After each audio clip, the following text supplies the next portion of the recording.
Classification, at least एक article आपण पुढे जाऊयात. ठीक आहे. Yes sir. हा. सो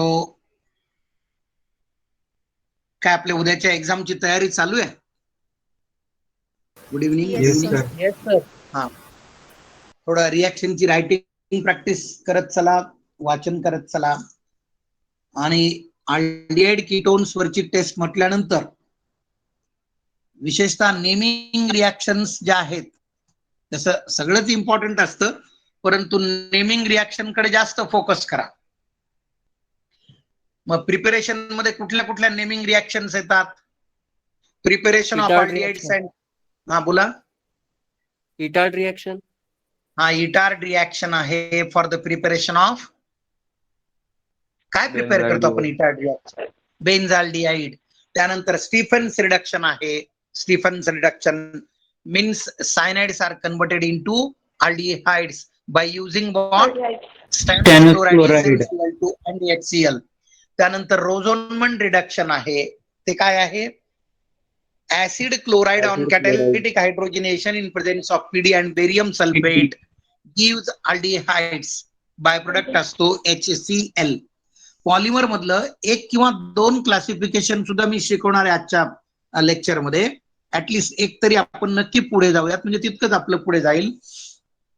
हे थोडं रिव्हिजन झाल्यानंतर त्यानंतर आपल्याला बोला नेमिंग रिॲक्शन मध्ये अजून काय काय झालं मेथड्स ऑफ प्रिपरेशन मध्ये.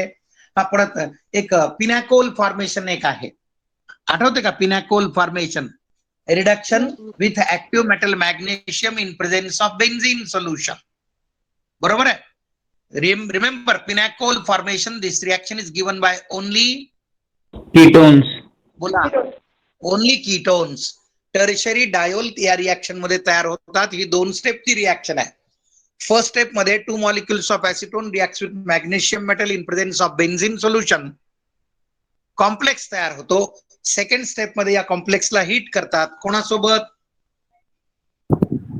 बोला, कोणासोबत हीट केलं जातं? डायल्यूट HCl सोबत. आणि आपल्याला पिनॅकोल मिळतो, म्हणजे 2,3-dimethyl butane 2,3-diol. And this pinacol, it is a one type of tertiary diol. On heating in presence of concentrated sulfuric acid eliminates the water molecule. आणि काय प्रोडक्ट मिळतो? पिनॅकोलोन. पिनॅकोलोन. पिनॅकोलोन म्हणजेच tertiary butyl methyl ketone, ज्याचा IUPAC name आहे 3,3-dimethyl butane 2ONe. हा, त्यानंतर Cannizzaro's reaction, cross Cannizzaro's reaction, aldol condensation, cross aldol condensation. त्यानंतर ज्या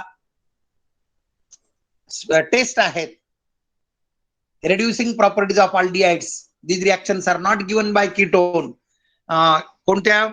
ammoniacal silver nitrate, Tollens reagent test, त्यानंतर Schiff's reagent test, Fehling solution. याच्यावरती सुद्धा एक्झाम मध्ये बरेच क्वेश्चन असतात, आपण ते व्यवस्थित प्रिपेअर करावे. ठीक आहे. त्यानंतर आपल्याला मी फिजिकल प्रॉपर्टीज ऑफ ऍसिड आणि ऍसिडिक स्ट्रेनचं PDF पाठवतो म्हणालो होतो, पण ते पाठवलेलं नाही. आता लेक्चर झाल्यानंतर पाठवतो. हा, विशेषतः आपण ऍसिडिक स्ट्रेंथ ऑफ ऍसिड जरा बघून घ्या. म्हणजे कोणते ग्रुप इंट्रोड्यूस झाले की ऍसिडिटी वाढते, ऍसिडिक स्ट्रेंथ वाढते, कुठले ग्रुप इंट्रोड्यूस झाले की कमी होते, तेही पॉईंट जरा बघून घ्यायचा. आणि त्यानंतर कॅनिझरोज रिॲक्शन, अल्डॉल कंडेन्सेशन, याच्यावरती क्वेश्चन्स असतात. Then action of ammonia derivative, म्हणजे कोणते अमोनिया डेरिव्हेटिव्ह? म्हणजे hydrogen, hydrazine, hydroxylamine, hydrazine, 2,4-DNP. बरोबर आहे. त्यानंतर नेमिंग रिॲक्शन मध्ये येतं Clemmensen's reduction, Wolff Kishner reduction, ते आपण व्यवस्थित वाचून घ्या. त्यानंतर ऍसिड मध्ये एक जी इम्पॉर्टंट रिॲक्शन आहे ना, HVZ रिॲक्शन, हेल होलार्ड झेलेन्स्की रिॲक्शन, याच्याशी रिलेटेड सुद्धा बरेच क्वेश्चन असतात. आठवते का ही काय रिॲक्शन आहे ते? What is the condition? Which type of carboxylic acid gives HVZ reaction? In which alpha hydrogen atom is present. In which alpha hydrogen atom is present. Exactly what happens in this reaction? Carboxylic acids containing alpha hydrogen atom when reacts with chlorine or bromine, in presence of what? Red phosphorus.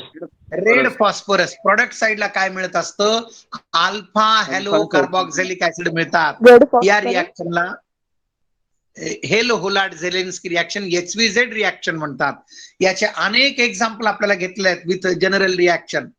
त्यानंतर HVZ reaction मध्ये जर आपण excess of halogen वापरला, chlorine किंवा bromine, तर काय होत असतं?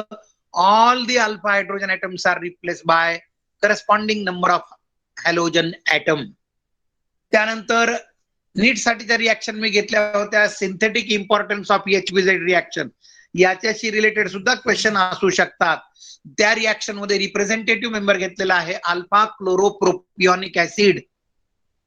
मग त्याच्यावरती ऍक्वियस KOH ची ऍक्शन, लॅक्टिक ऍसिड तयार होतो. अल्कोहोलिक KOH ची ऍक्शन, ऍक्रिलिक ऍसिड तयार होतो, CH2 double bond CHCOH. Alcoholic अमोनियाची ऍक्शन, ॲलॅनाइन तयार होतो. ॲलॅनाइन म्हणजे alpha amino propionic acid. It is a one type of alpha amino acid. या सिंथेटिक इम्पॉर्टन्सच्या रिॲक्शन आहेत, याच्याशी रिलेटेड क्वेश्चन असतात. त्यानंतर केमिकल प्रॉपर्टीज ऑफ ऍसिड मध्ये anhydride formation, amide formation means action of ammonia. त्यानंतर इस्टरिफिकेशन, या सगळ्या इम्पॉर्टंट रिॲक्शन आहेत. त्याच्याही आपण व्यवस्थित अभ्यास करावा, त्याच्यावरती चांगलं लक्ष द्यावं, म्हणजे आपल्याला उद्याच्या टेस्टमध्ये चांगला स्कोर मिळेल. सो एक क्लासिफिकेशन, पॉलिमर्स मध्ये एक आपण क्लासिफिकेशन शिकून त्याच्यावरती थोडं डिस्कस करू, परत रिव्हिजन कडे येऊ. From topic number 3 up till now 5 articles are completed. बरोबर आहे ना? नंबर 1 मध्ये झाला इंट्रोडक्शन, ज्यामध्ये पॉलिमरायझेशन, मोनोमर्स आणि अशा प्रकारच्या डेफिनेशन झाल्या, त्याची इन्फॉर्मेशन झाली. देन सेकंड आर्टिकल म्हणजे क्लासिफिकेशन ऑफ पॉलिमर्स, वेगवेगळ्या प्रकारचे कुठले क्लासिफिकेशन आहेत ते दिलं. 3 नंबरला पहिलं क्लासिफिकेशन झालं, सोर्स वरती डिपेंड आहे. On the basis of source polymers are classified into 3 types. कोणते कोणते? Natural polymers, semi synthetic polymers and synthetic polymers. Article number 4 मध्ये परत आपल्याला एक क्लासिफिकेशन झालं, जे कशावरती Based on डिपेंड होतं? structure. स्ट्रक्चर वरती डिपेंड होतं. On the basis of structure they are classified into 3 types. कोणत्या 3 टाइप? linear branch Linear शाबास. Linear polymers, branch polymers and and network network polymers. Polymers. बरोबर आहे. त्यानंतर 5 नंबरला एक इम्पॉर्टंट टेबल झाला, पॉलिमर्स, वेगवेगळे पॉलिमर प्रिपेअर करण्यासाठी वापरल्या जाणारे मोनोमर, त्यांचं नाव, स्ट्रक्चर आणि फॉर्म्युला. असे किती पॉलिमर्सचं इन्फॉर्मेशन दिलं आपल्याला? 19 त्या टेबल मध्ये. त्यामध्ये काही बायोडिग्रेडेबल पॉलिमर आहेत, काही सिंथेटिक रबर आहेत. अशा प्रकारचे वेगवेगळे पॉलिमर्स हा टेबल आपण कालच्या लेक्चरमध्ये कंप्लीट केला. नेक्स्ट आहे एक आर्टिकल नंबर 6. स्क्रीन मी नोट्स ते दिलेले होते, पण बहुतेक मृणाल आहे का आजच्या लेक्चरला? आहे सर. ते देऊ शकतेस का? बनवलं नाही का? आहे, बनवली. 1 मिनिट. बर ठीक आहे. तोपर्यंत एखादं रिव्हिजन करूयात. Cannizzaro's reaction is given by only those aldehydes in which alpha hydrogen atom is, बोला, ऍब्सेंट. आणि कॅनिझरोज रिॲक्शन मध्ये काय होतं? When 2 molecules of aldehydes in which alpha hydrogen atom is absent when heated with concentrated or strong alkali such as KOH or NaOH, one molecule of aldehyde reduced to alcohol and second molecule of aldehyde oxidized to acid. But as the reaction is carried out in presence of concentrated alkali, acid get converted into salt. किती विद्यार्थी मला फॉर्मॅल्डिहाइड ची कॅनिझरोज reaction सांगतात? बोला. HCHO reaction HCHO plus HCHO plus NaOH concentrated when heated काय मिळतं? HCONA and sodium format, methyl alcohol CH3OH आणि sodium format HCOONA. जर आपण बेन्झाल्डिहाइडचे 2 मॉलिक्यूल घेतले आणि कॉन्सन्ट्रेटेड NaOH, प्रोडक्ट साइडला बेन्झिल अल्कोहोल, बेन्झिन रिंग आणि CH2OH आणि सोडियम बेन्झोएट मिळतो, बेन्झिन रिंग आणि COONA. लक्षात घ्या, क्रॉस कॅनिझरोज रिॲक्शन मध्ये अल्डिहाइड जे वेगवेगळे मॉलिक्यूल असतात, लक्षात घ्या, ॲरोमॅटिक अल्डिहाइड पेक्षा ॲलिफॅटिक अल्डिहाइड हे जास्त रिॲक्टिव्ह असतात. So HCHO plus benzaldehyde plus NaOH ही क्रॉस कॅनिझोरोज रिॲक्शन आहे. जेव्हा आपण फॉर्मॅल्डिहाइड आणि बेन्झाल्डिहाइडचं मिक्सचर घेतो तेव्हा आपल्याला प्रोडक्ट साइडला काय मिळतं, benzyl alcohol and sodium formate. याला क्रॉस कॅनिझोरोज रिॲक्शन म्हणतात. Okay, it's all right. चला, आर्टिकल नंबर 6 आहे या टॉपिकचं. स्क्रीन वरती आर्टिकल नंबर 6 घे. Classification of polymers based on mode of polymerization और classification of polymers, classification of polymers based on mode of polymerization or process of polymerization. So on the basis of mode of polymerization or process of polymerization, polymers are classified into two types. ते दोन types कोणते आहेत? Number 1 addition polymers आणि number 2 condensation polymers. तर या topic मध्ये अनेक वेळेस हे दोन शब्द पुढे पुढे येणार आहेत, ऍडिशन पॉलिमर्स आणि कंडेन्सेशन पॉलिमर्स. तर बघूयात हे ऍडिशन पॉलिमर्स काय आहेत आणि कंडेन्सेशन पॉलिमर्स काय आहेत. इथे आपल्याला पॉइंट वाईज इन्फॉर्मेशन दिलेली आहे. याच्या नोट्सचं DTP वर काही आता संपलेलं आहे, फक्त करेक्शन बाकी आहे. मंडेला डेफिनेटली आपल्याला ते मिळेल PDF. आणि दुसरी गोष्ट, आपले बोर्डवरचे लेक्चरचे टॅबवरचे त्याला एक थोडं मात्र आठवडा लागणार आहे, कारण त्यातला मदरबोर्ड खराब झालेला आहे, तो इथे रिपेअर होत नाही, त्याला पुण्याला पाठवावं लागलेलं आहे त्या टॅबला. त्यामुळे आपल्याला एक येणारे आठवडाभर अशा पद्धतीनेच जायचं आहे पुढे. ठीक आहे, ऐकायला येते ना आपल्याला? ऍडिशन पॉलिमर वाचा. त्यातला पहिला पॉइंट काय आहे? ऍडिशन पॉलिमर दिसतंय का आपल्याला? These polymers are formed by addition of monomers. addition of monomers. मोनोमरचं ऍडिशन होतं आणि जे पॉलिमर मिळतात त्याला ऍडिशन पॉलिमर मिळतात. Without loss of small molecule, म्हणजे कुठल्याही प्रकारचा बाय प्रोडक्ट जात नाही, such as H2O, NH3 etcetera. असे बाय प्रोडक्ट याच्यामध्ये बाहेर पडत नाहीत.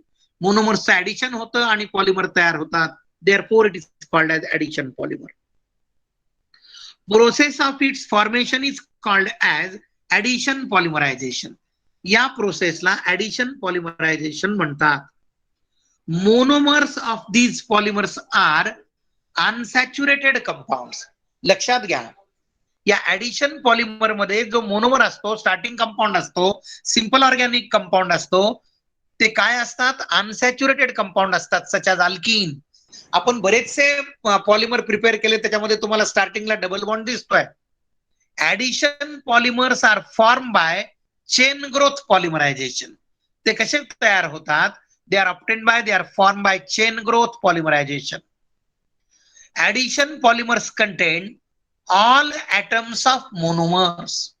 मोनोमर्स मध्ये जे जे ऍटम असतात ते सर्व ऍटम्स ऍडिशन पॉलिमर मध्ये येतात, त्याच्या स्ट्रक्चर मध्ये येतात.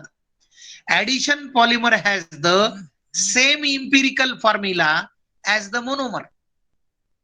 त्या ऍडिशन पॉलिमरचा आणि मोनोमरचा इम्पिरिकल फॉर्म्युला सेम असतो.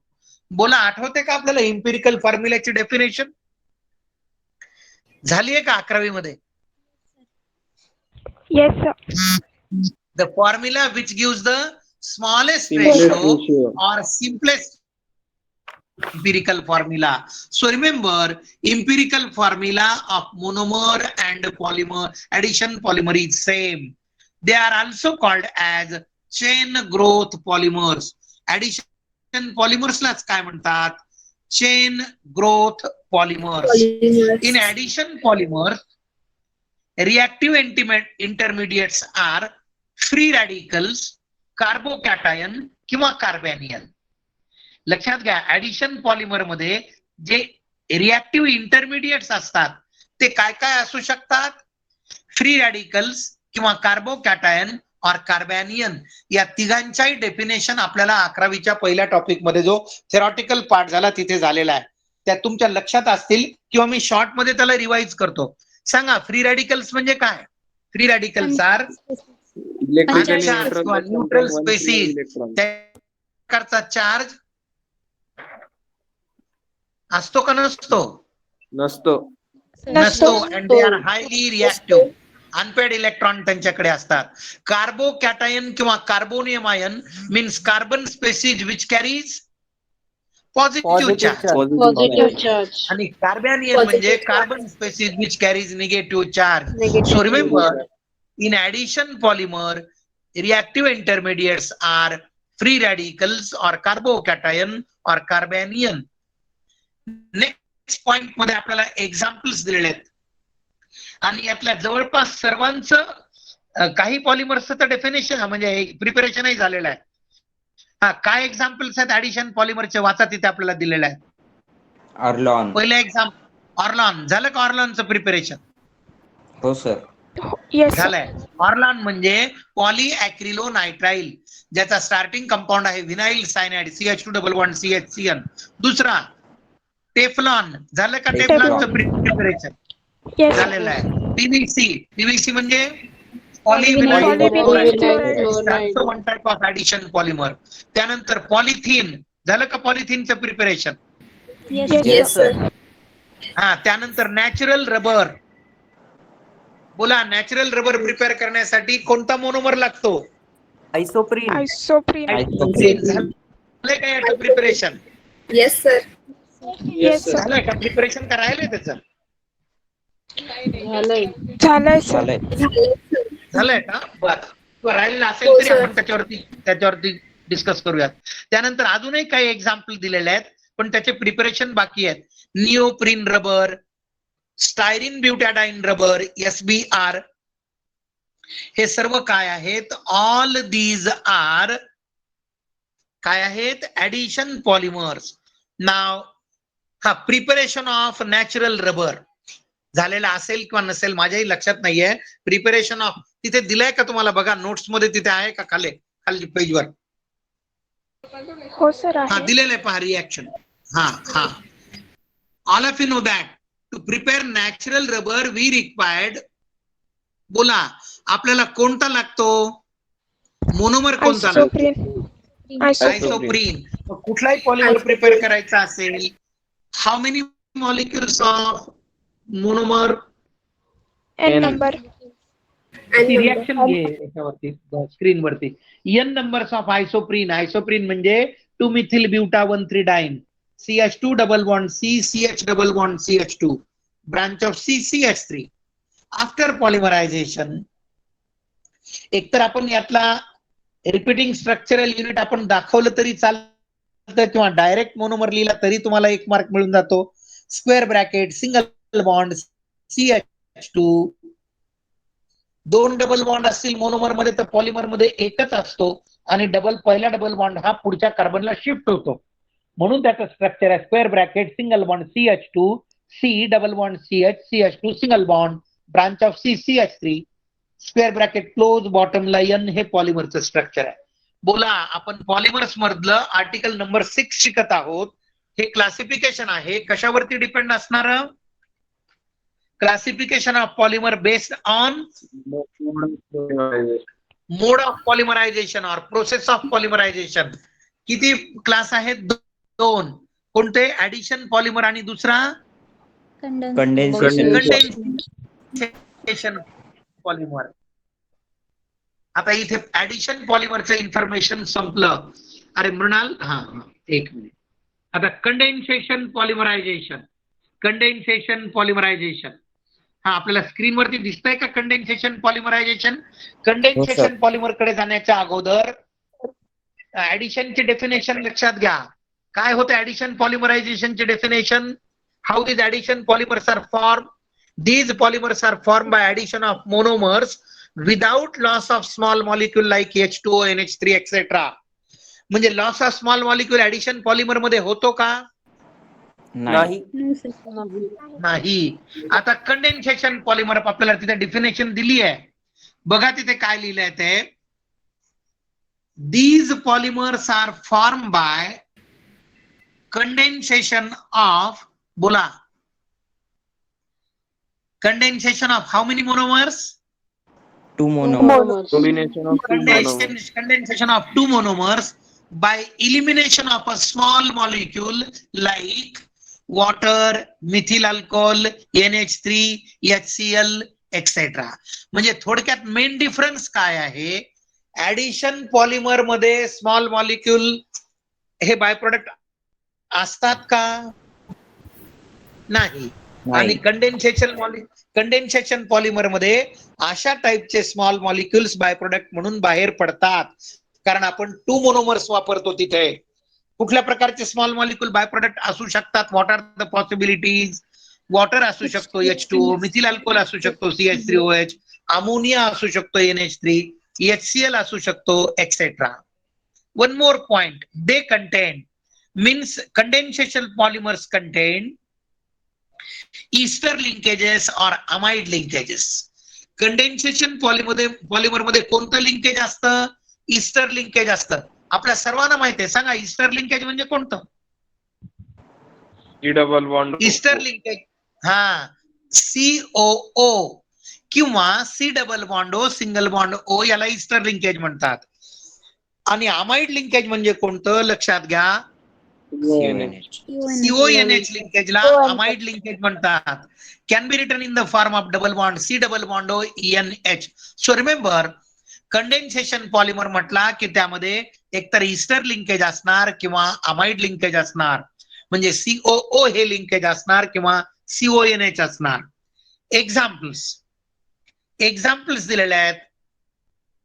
पॉलिअमाइड्स म्हणजे नायलॉन, पॉलिइस्टर, पॉलियुरेथिन एक्सेट्रा, हे त्याचे एक्झाम्पल्स आहेत. पुढे आपल्या सिलेबस मध्ये नायलॉन 6चं प्रिपरेशन आहे, नायलॉन 66चं प्रिपरेशन आहे, टेरिलिनचं प्रिपरेशन आहे. नायलॉन 6 आणि नायलॉन 66 हे पॉलिअमाइड पॉलिमर्स आहेत, म्हणजे त्याच्यामध्ये CONH लिंकेज असतं आणि टेरिलिन मध्ये ईस्टर लिंकेज असतं. सो नेक्स्ट पॉइंट आपल्याला एक्झाम्पल नंतर दिलेला आहे. Reaction between 2 or more monomers is a stepwise असते. Therefore it is called as step growth polymer. म्हणून कंडेन्सेशन पॉलिमरला काय म्हणतात? Step growth polymer. आणि ऍडिशन पॉलिमरला काय म्हणतात? बोला. Chain growth polymer. Addition polymer is called as chain growth polymer आणि condensation polymer is called as step growth polymer. हा, प्रोटीन, स्टार्च, सेल्युलोज एक्सेट्रा हे काय आहेत? Natural condensation polymers. निसर्गाकडनं मिळणारे natural condensation polymers, protein, starch, cellulose. Polyamides आणि polyesters हे काय आहेत? Polyamides and polyesters are examples of synthetic condensation polymer. कृत्रिमरित्या प्रिपेअर केले जाणारे आणि निसर्गाकडनं मिळणारे कंडेन्सेशन पॉलिमर कोणते? Protein, starch, cellulose. Artificially prepare केले जाणारे कंडेन्सेशन पॉलिमर कोणते? पॉलिअमाइड आणि पॉलिइस्टर. पॉलिअमाइड या शब्दाचा अर्थ ज्याच्यामध्ये रिपीटेडली CONH लिंकेज येतो त्याला पॉलिअमाइड म्हणायचं.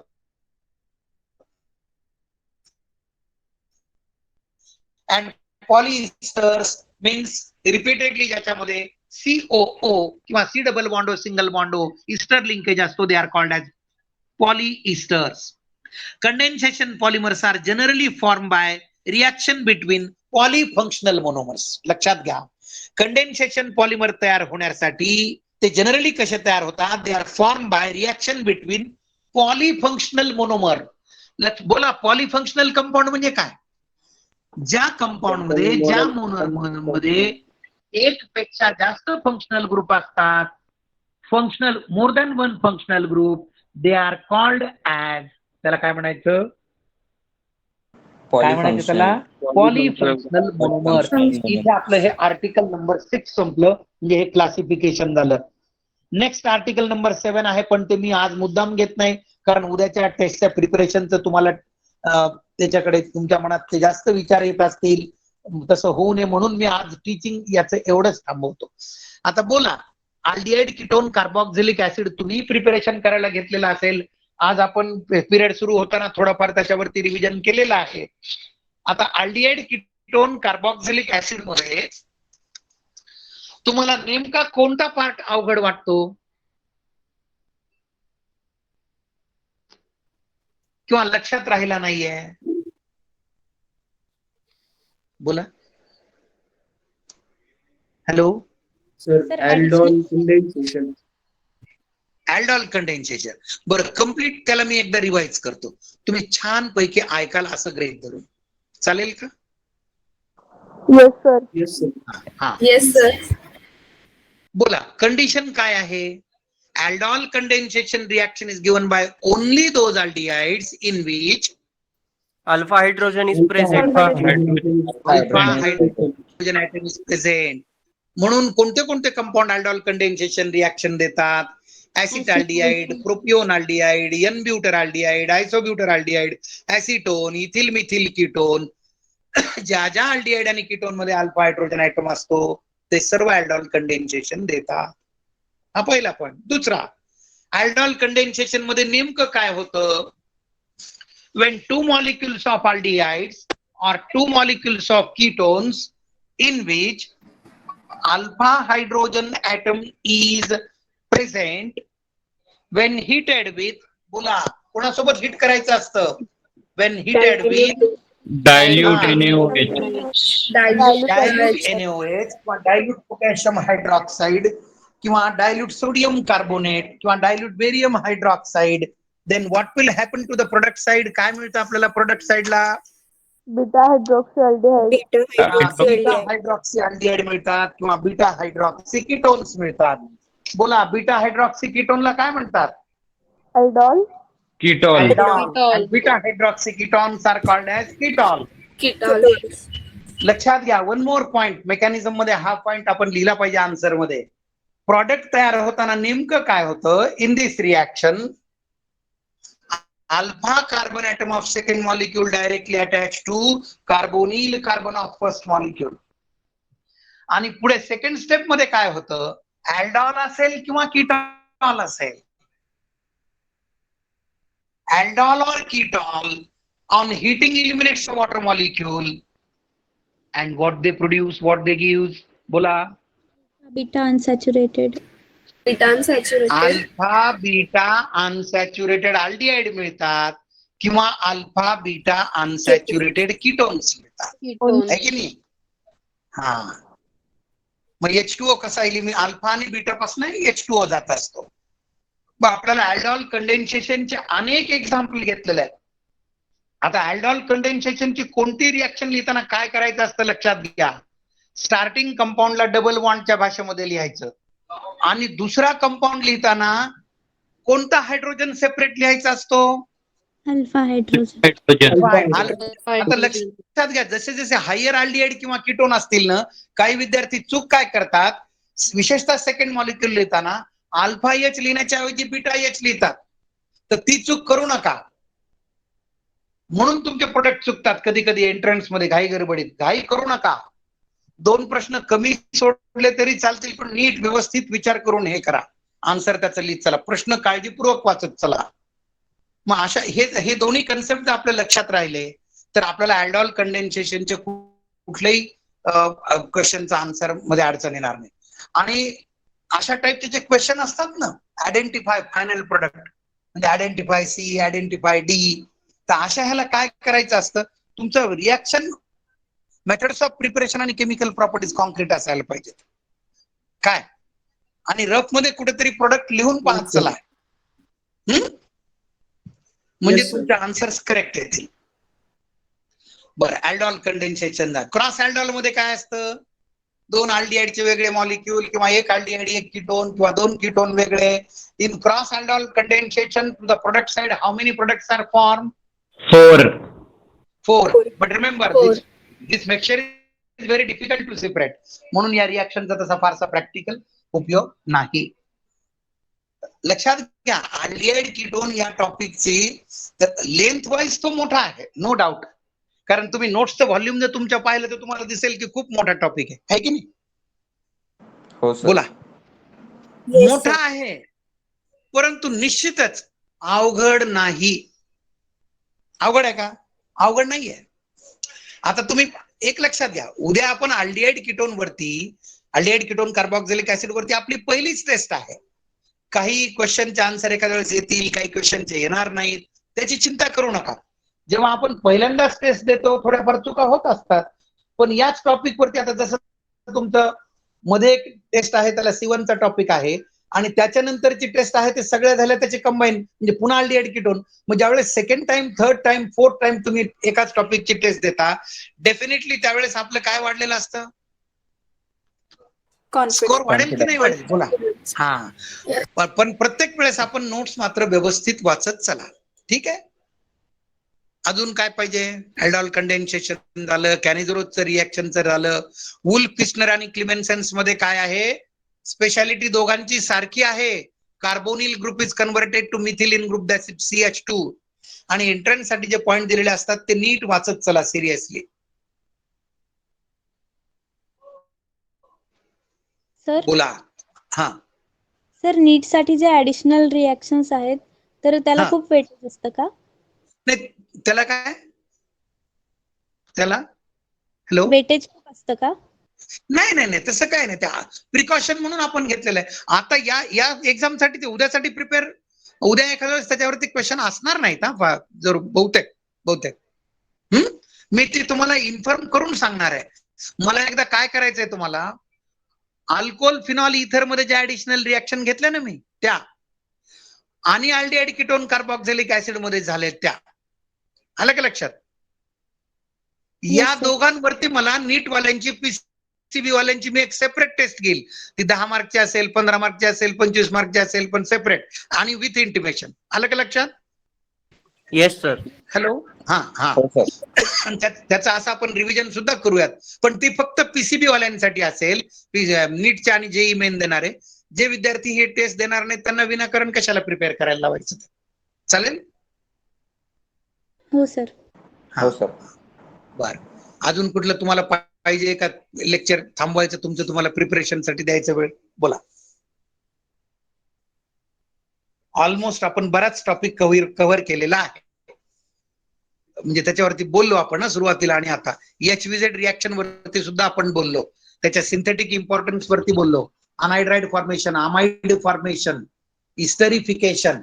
हा, आणि जिथे जिथे ऑर्डर्स असतात 1 degree greater than 2 degree 3 degree जे काय असेल त्या थोड्या बघत चला, त्याच्यावरही क्वेश्चन्स विचारलेले असतात.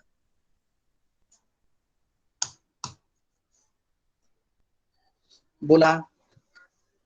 सर हा सर म्हणजे आता एखादी रिएक्शन दिलेली त्याच्यामध्ये 2-3 म्हणजे रिएक्शनचं कंबाईन आहे आणि DB हो, हो. प्रोडक्ट फाइंड करायचं आहे, ते कसं एकदा सांगा ना, हार्ड जातं सर ते. नाही हे बघा, मी तेच सांगायला. म्हणजे हा, एक हा मिनिट लक्षात सांगा. घ्या. अशा टाईपचे क्वेश्चन तुम्हाला कधी सोपे वाटतील? आता तुम्ही म्हणता, तू म्हणाली तसं एखादा क्वेश्चन असतो की आयडेंटिफाय फायनल प्रोडक्ट, म्हणजे सुरुवातीला 2 रिएक्टंट देतात, तो A देतो, A वर काहीतरी रिएक्शन केली B देतो, B वर काहीतरी रिएक्शन केली C देतो. आता याच्यात कसं असतं, ज्या विद्यार्थ्याचा रिएक्शनचा पार्ट हा कॉन्क्रीट असतो, ज्यांनी ते लिहून काढलेलं असतं, इथे मात्र रायटिंग प्रॅक्टिसच लागते आणि ती पर्टिक्युलर रिएक्शन माहितीच पाहिजे, तरच तुम्ही एक एक प्रोडक्ट आयडेंटिफाय करत चालता. किंवा तुम्हाला अशा टाईपच्या क्वेश्चनची थोडी भीती वाटते का? सर चुकूल असं आपण वाटतं का? चुकतंय बोला सर बोला. ते मग. म्हणजे याला Sir, मल्टी स्टेप कन्व्हर्जन म्हणतात. म्हणजे मल्टी सर स्टेप हे बघा कन्व्हर्जन. ना, म्हणजे आता त्यांनी सांगितलं पहिल्या याच्यामध्ये H3O करायचं, त्याच्यानंतर ते हो, हो. HCN करायचं, म्हणजे असं काही तर ते सांगता मग ते पटपट जमत तुम्हाला येत नाही. नाही, हा जमत नाही. बरं ठीक आहे, काय हरकत नाही. मग याच्यावर आपण एक काम करूयात. आता हे उद्याच तुमची टेस्ट होऊन जाऊ द्या. सर ते मागच्या एक वेळेस वर्कशीट पेपर किंवा मध्ये एक टेस्ट आपण काय करू, एक मिनिट मी काय सांगतो, सोल्युशन ऐक ना. आता उद्याची टेस्ट आपण होऊन जाऊ दे. आपण काय करू, विथ इंटिमेशन अल्डिहाइड कीटोन वरती असे जे क्वेश्चन असतात याचीच एक टेस्ट किंवा एक ठेवू एके दिवशी, चालेल? म्हणजे सगळे multi step conversion, identify C, identify D, चालेल का? हो सर. Yes sir. म्हणजे त्याला टेस्ट वाटल्यास त्याला म्हणा, टेस्ट म्हणा, काय म्हणायचे ते म्हणा, पण ते सगळे क्वेश्चन 20 कन्व्हर्जन असतील, 25 असतील, सगळे असेच आयडेंटिफाय C, आयडेंटिफाय, म्हणजे तुम्हाला प्रॅक्टिस होईल आणि तुमच्या मनातली भीती निघून जाईल. सर तर ते ऍसिडचे नॉमेनक्लेचर आणि ह्याच्यावर पण टेस्ट घ्या ना प्लीज. कशावर नॉमेनक्लेचर ऍसिडचं, त्याच्यात ऍसिडचे खूप वेगवेगळे नाव आहेत ना, आणि त्यामुळे. हा बरं जरूर घेऊया. सर ते टेस्टला पण येणार आहेत का आता? काय ते IUPAC नॉमेनक्लेचर्स आणि कॉमन नेम्स ऍसिड्सचे. हो या ना, येऊ शकतात ना. सर येऊ ते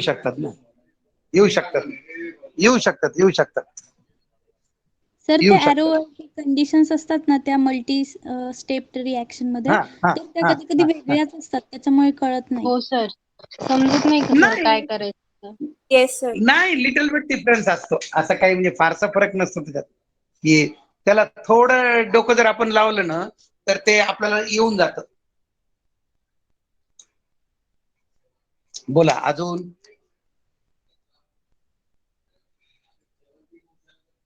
अजून कशाची भीती वाटते?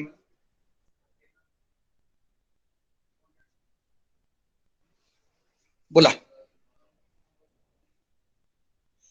एक काय करत चला, कुठलीही टेस्ट असो कधीची. हॅलो, तुम्ही ऐकताय का? हो सर. हो सर. Yes sir. मार्क्स किती पडतील याची चिंता करत जाऊ नका प्लीज. आज आपलं कर्तव्य काय आहे, काम काय आहे? छान प्रिपरेशन करणे. जे काय सिलेबस आहे, फिजिक्स, मैथ्स, बायो, केमिस्ट्री, उसको अच्छी तरह से प्रिपेयर करना. त्याची काय रायटिंग प्रॅक्टिस करणे, काय जे काय असेल, फिजिक्सचे तुमचे न्यूमेरिकल सोडणे करणे, आणि कॉन्फिडेंटली एक्झामला फेस करायचं. आता एक गोष्ट लक्षात घ्या, आता कधी कधी काय असतं, किंवा अॅन्युअल नाही असं होऊ शकतं, अॅन्युअल एक्झामला आपल्याला जो क्वेश्चन पेपरचा सेट आला, ठीक आहे, एखाद्या वेळेस असं असतं की 3-4 क्वेश्चन अशा असतात की आपण कधीच प्रॅक्टिस केलेली नसते, किंवा तसं वर्डिंग बघितलेलं नसतं असं, किंवा आपल्याला ते काही आठवत नाही, जम्बलिंग होतं आणि 4-5 क्वेश्चन येत नाही. तर अशा वेळेस सुद्धा आपल्याला काय केलं पाहिजे, आपलं जे मनोबल आहे ते टिकवता आलं पाहिजे. घाबरून जायचं नाही. मग 4 क्वेश्चन नाही आले किंवा चुकले, चुकू देत, काय फरक पडत नाही. 5व्यापासून असे क्वेश्चन असतात की ते एकदम तुम्हाला वाचलं की आन्सर येणार आहे, किंवा रेग्युलर प्रॅक्टिस मध्ये आहेत, कुठेतरी वर्कशीट मध्ये सोडवलेले आहेत, आपल्या वर्षभर एवढ्या टेस्ट झाल्या त्यात कुठेतरी तशा टाईपचा क्वेश्चन आलेले असतात.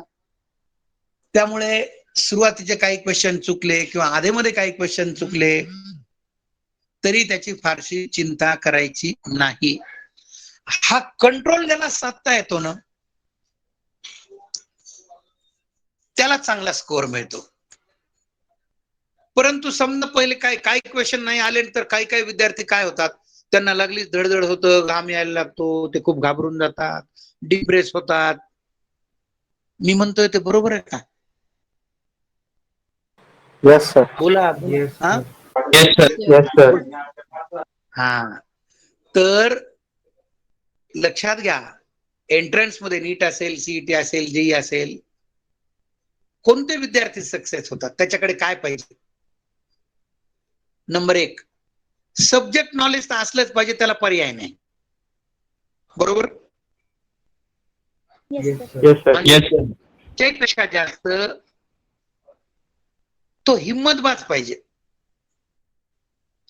मनाने लेचा पेचा असायला नको.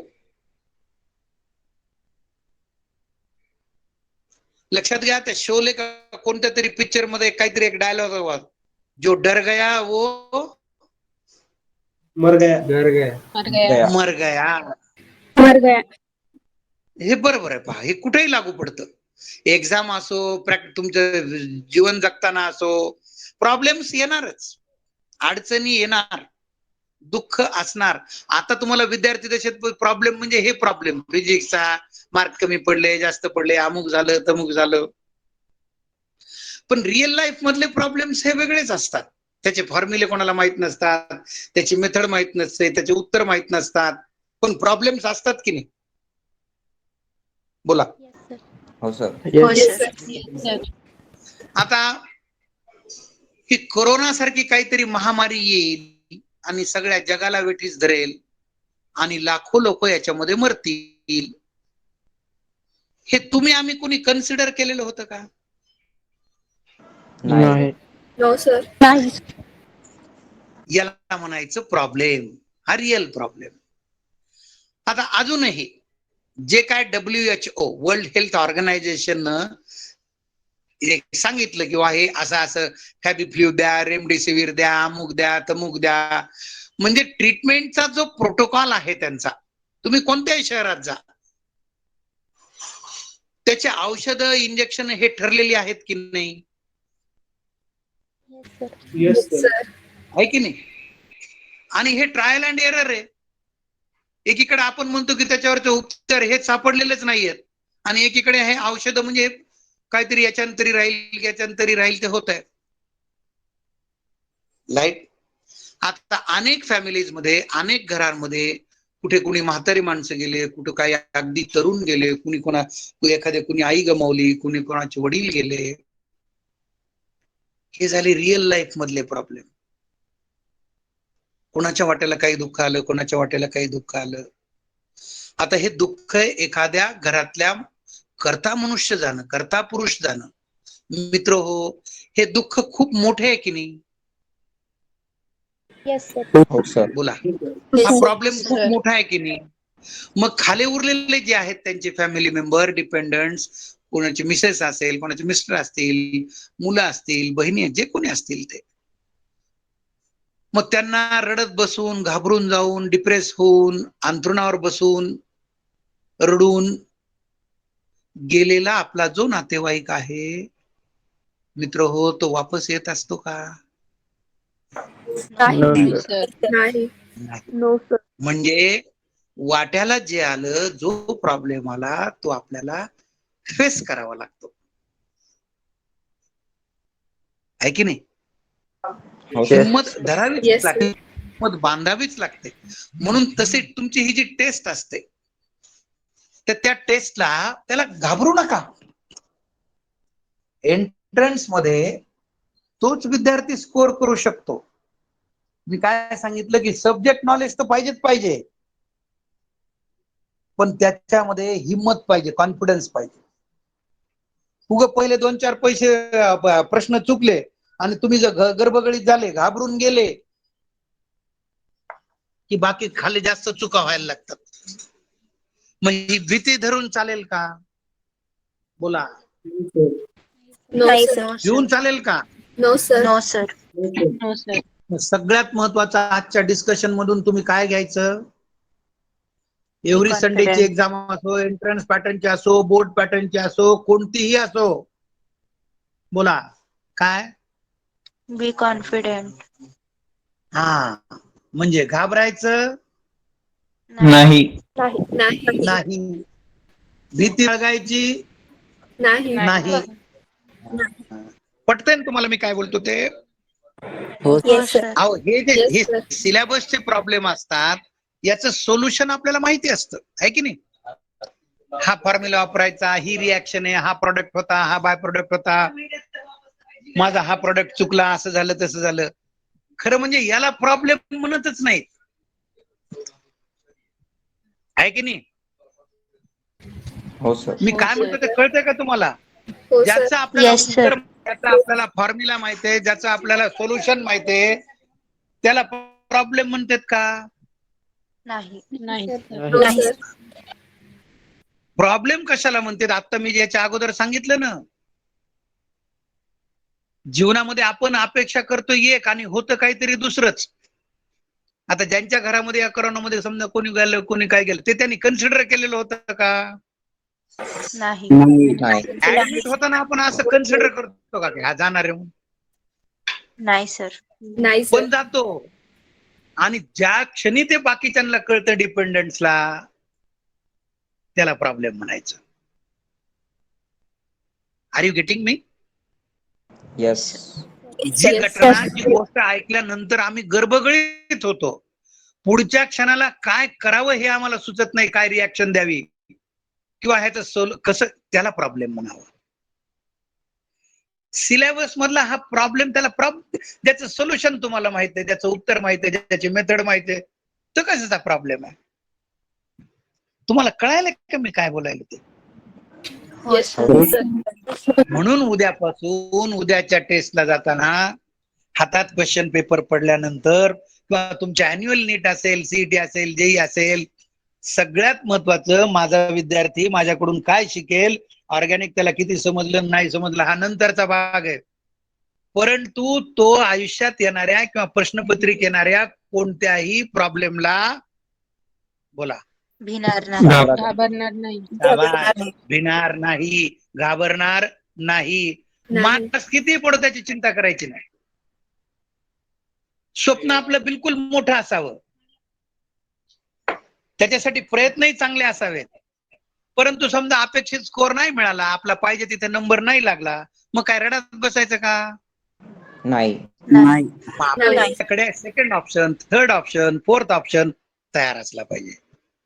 पण कष्ट अभ्यास मात्र अतिशय प्रामाणिकपणे आणि व्यवस्थितच केला पाहिजे. त्याला अल्टरनेटिव्ह नाही. सर मला वाटतं मी जे हे काय बोलतोय 10-15 मिनिटापासून, जर तुम्ही ते सिरियसली ऐकत असाल तर तुमच्या मनातली बरीचशी भीती ही कमी व्हायला मदत होईल माझ्या या डायलॉगनं, असं मला वाटतं. आता खरं काय होतंय ते देव जाणे. Yes, how do you feel? बोला, काय वाटतंय? सर कमी होते भीती. कमी झाली ना? हो सर.